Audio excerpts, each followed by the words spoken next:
The new album, Gat About Season, is, I think, a really personal record.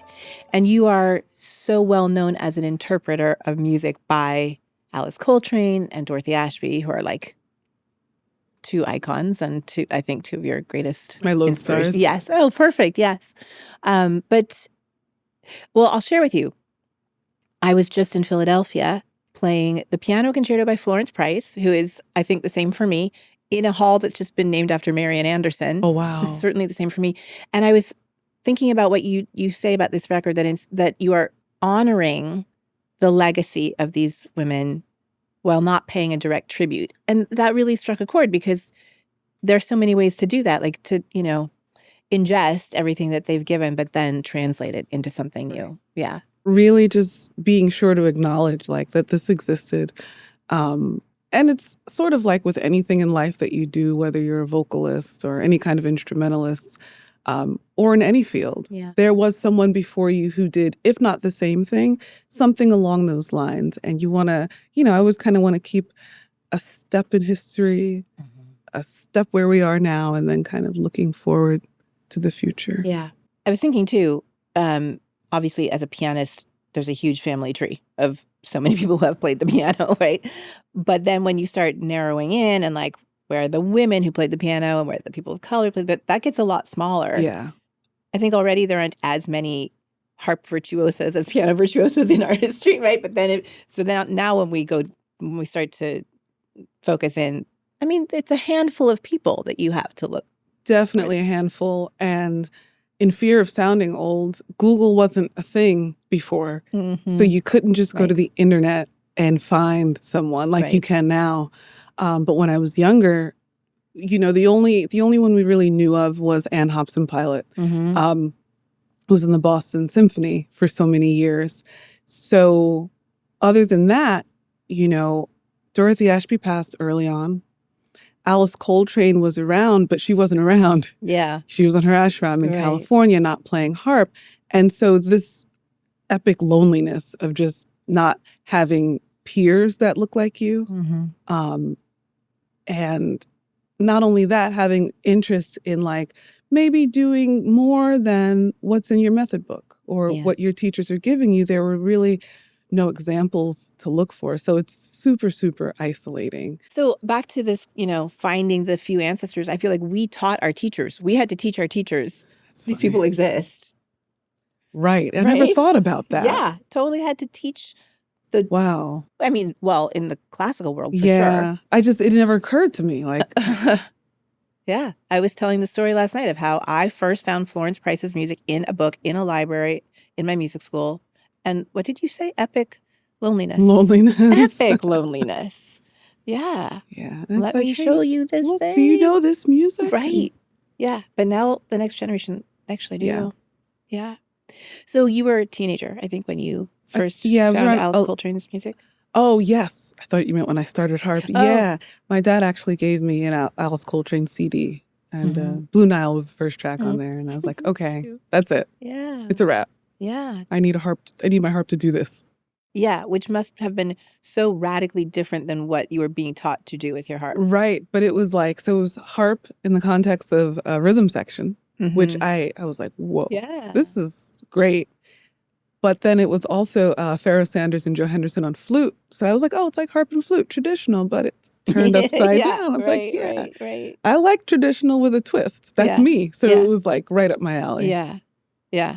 So how did that go down with your teacher who is still having you play whatever French? Honestly, my harp teacher was super, super understanding of my desires. So I would actually show up to lessons with like cassettes or CDs of what was on the radio. And I'm like, can I play this? Yeah. So as long as I did what was assigned to me, she would create a lead sheet for me and have it for me the next week. Oh, that's amazing. And it's something I didn't think about. My parents later on, they said, if Kara never did that for you, you wouldn't be able to do what you do today. And it's something I never, at the time, you're just a kid and I want to play what's on the radio because my friends think I'm weird because I play the harp. Right. So it's like, how can I like try to fit in a little bit? Yeah. But that is sort of, I think, what allowed me to I kind of always had this dual existence of doing the thing I'm supposed to do Mm-hmm. and then doing the thing that I wanted to do. Yeah. And those sort of coexisted for many years until I was just confident enough to be honest. Yeah. I was going to say confidence is exactly the right word. And like having enough of a platform that you have some power. Right. Because it's tough in the, in the classical world. If it's not that, then it's not respected. Yeah. And so just sort of struggling with, okay, I'm doing the thing. I'm doing the orchestra thing. But I knew my heart wasn't in it. Mm-hmm. I didn't know exactly what I wanted to do, but I know that I wasn't fulfilled counting measures, playing something really difficult. God forbid you make a mistake. Right. And then my heart, I was like, my heart is beating so fast. I shouldn't be on the verge of a heart attack just to play an instrument. Like what? I know. This shouldn't be every day. Yeah. Yeah. So I was like, something's wrong here. Yeah. It's just a harp. Right? It's just music. Right. I feel like of all the things I've done, all of the like bold, weird things, the hardest thing was in the beginning convincing anyone else to let me do it. Right? That was the biggest effort. You know what? At home, when I was younger, you work like 6 months on one piece and then nobody knows it when you go to perform it. My mom would say like, can you play something somebody knows? Oh, wow, I'm like, but mommy, I know you've been working 6 months on that piece. Nobody knows it. Yeah. So then we would just do one and one. She'd okay, you know what? Play two pieces. We'll tell them you have to play two pieces. And you do the piece I'm working on. Good for and her. Then said familiar piece. I want to read something. I dropped my phone and I want to read something of yours. Okay, so this is from your liner notes. You said, I have proven to be a woman of ambition. I've stepped into the often cautioned position of putting all of my eggs in one basket. By taking this harp into my hands and making a life of it, I've bet on myself, despite its rarity, despite its deep roots in a single genre, classical music, and despite the fact that it's an instrument rarely played by people who look like me. And I think that's so beautifully put. And it made me think that, as we were just saying, like the doing of that is the hardest thing. But on top of that, I will speak for myself. And I think especially as a woman in the business, I also always felt that you had to make the doing of that look so easy. Like if you wanted to convince people, that you had to make it look easy and natural and like, the most obvious thing in the world. So I'm wondering. That could explain the yes. the rapid heartbeat of like, this should be easy and this should be cool. Yeah.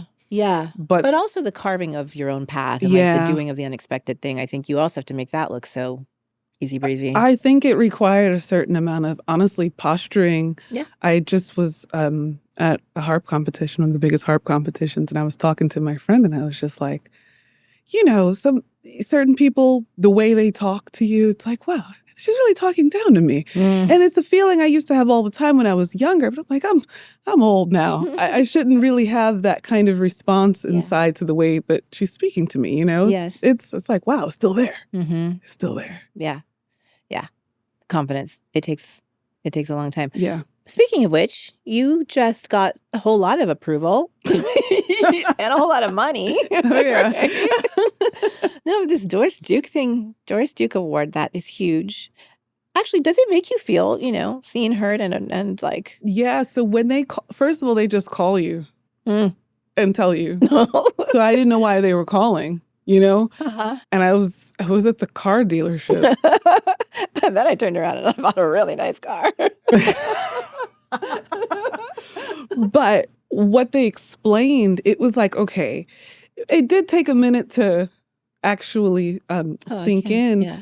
But what got me right away and over and over again is like, we came to this conclusion. It wasn't us. It was people in the industry, your peers, people who have to work with you, people who have to deal with you. It was them who decided this, not us. Yeah. That is really probably what hit me the most.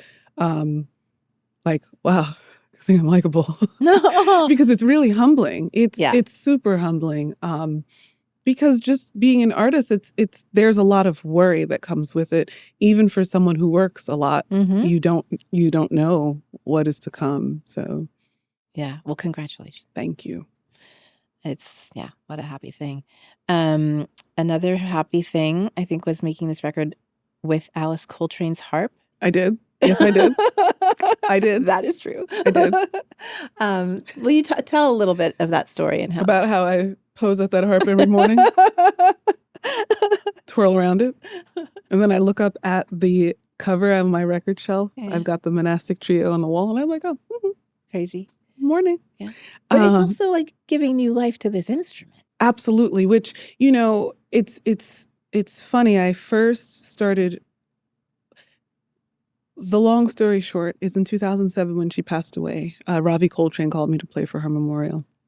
And we've been working together this whole time, right? So this is it's like 17 years or so at this point, or 18. And I used to always say, like, where's the harp? You know, he'd always say, it's at my sister's. It's at my sister's. Like, Michelle, the harp needs to be played. Yeah. You know, if it's not, if an instrument isn't being played, it just sort of, I don't know, I use the word disintegrate. Disintegrate is not the proper term, but it doesn't do, it hurts the instrument. Yeah, so you really want it to be used.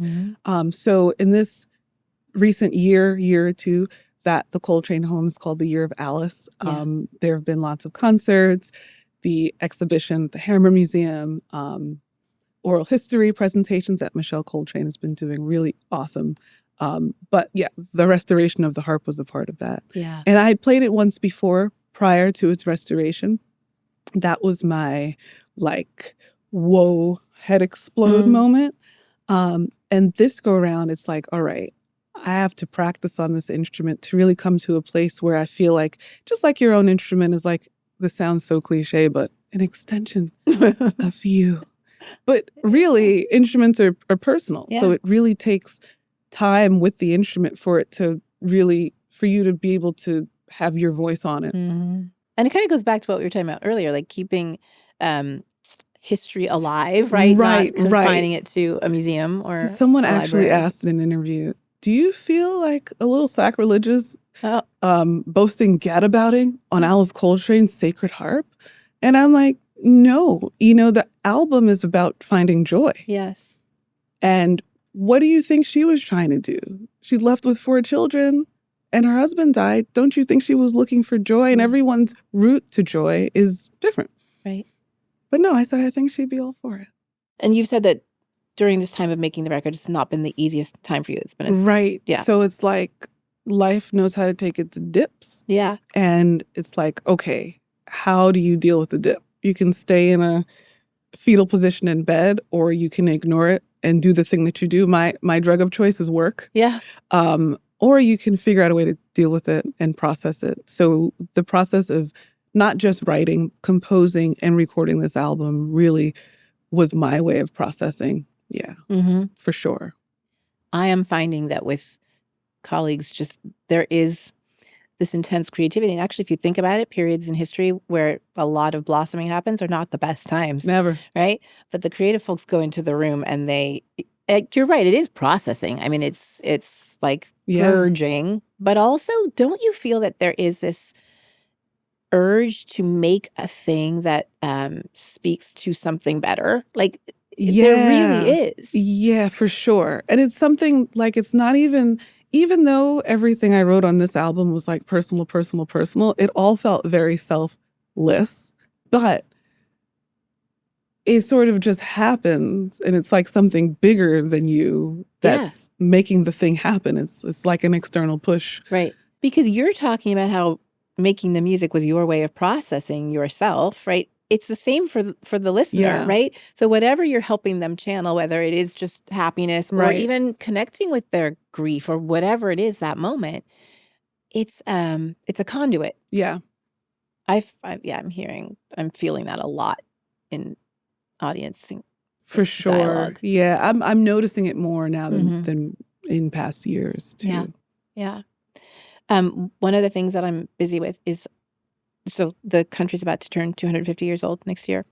And I'm doing a project that is investigating the personal reflections of people all over the country to the concepts of life, liberty, and the pursuit of happiness. And when I was listening to your record and learning about the record and, you know, this kind of, well, the term gadabout is somebody who pursues maybe not happiness, but joy, fun. Yeah, fun. Yeah. So I would just love to know how how that concept translates for you, this pursuit of happiness. Like, where are you finding it? Go. Easy peasy.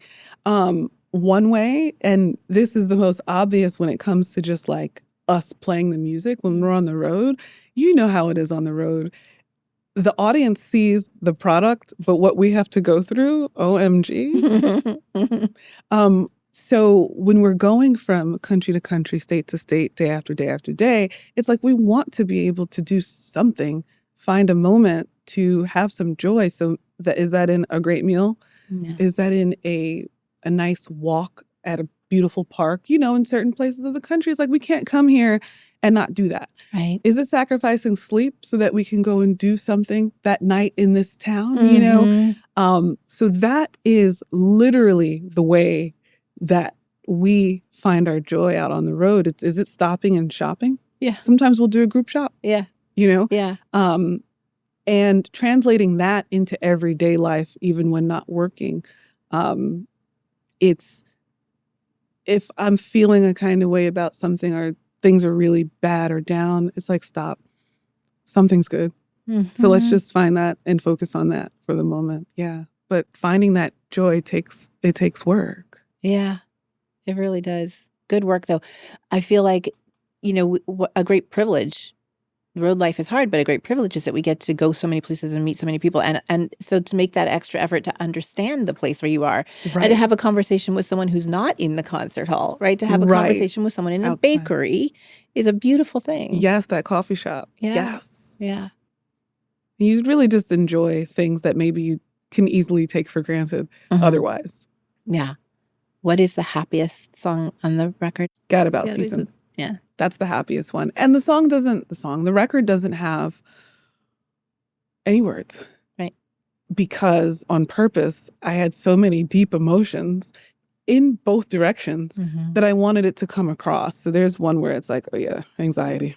And you can tell, you know, but my goal was to really make the feelings translate without having to hear the story. Yeah. Well, I listened to the whole thing and they come across loud and strong. Why, thank you. Mission accomplished.